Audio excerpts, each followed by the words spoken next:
because we're in here? Should we all leave? Hello, my name is Carlos Gutierrez. I'm here to talk about the African American experience in World War I and outside of World War I. When I mean outside, I mean American society. And that's what my main topic is on. Since the Revolutionary War, African Americans have fought valiantly in every war the United States has participated in. This includes the Revolutionary War, Civil War, World War II, Vietnam, up to present day conflicts in Iraq. There's one more war that people don't really realize that African Americans have participated, and that's World War I. During World War I, many African Americans served our country's army and navy. Many were assigned to stevedore regiments, which were pretty much, they were made unload cargo ships, and they were made to do minimal work like carry ammunition to battlefields.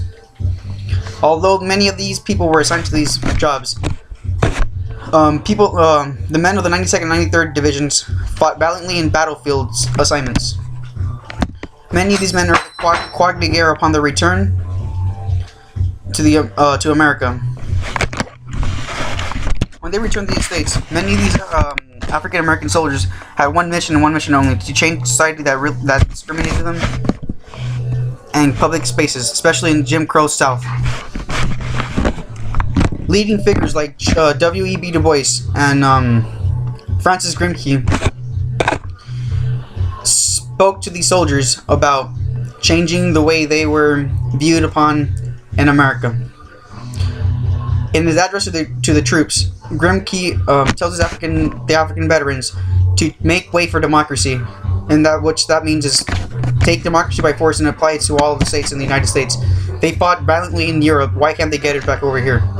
If they fought for the country that was supposed to be protecting democracy. People like Rayford Logan was a veteran of people like Rayford Logan,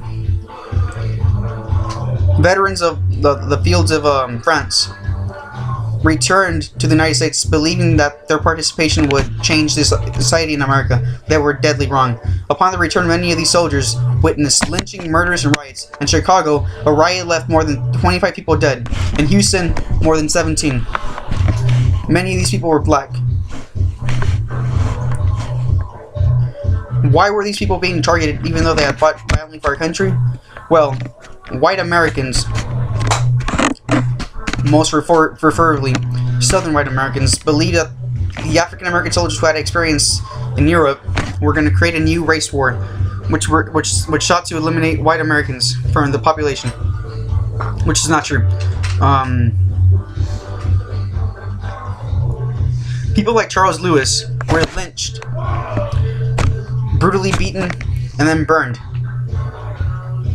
People like Bud Johnson were beaten, mutilated, and hung simply for the color of their skin and suggestive reasonings such as they had raped somebody, which was not true.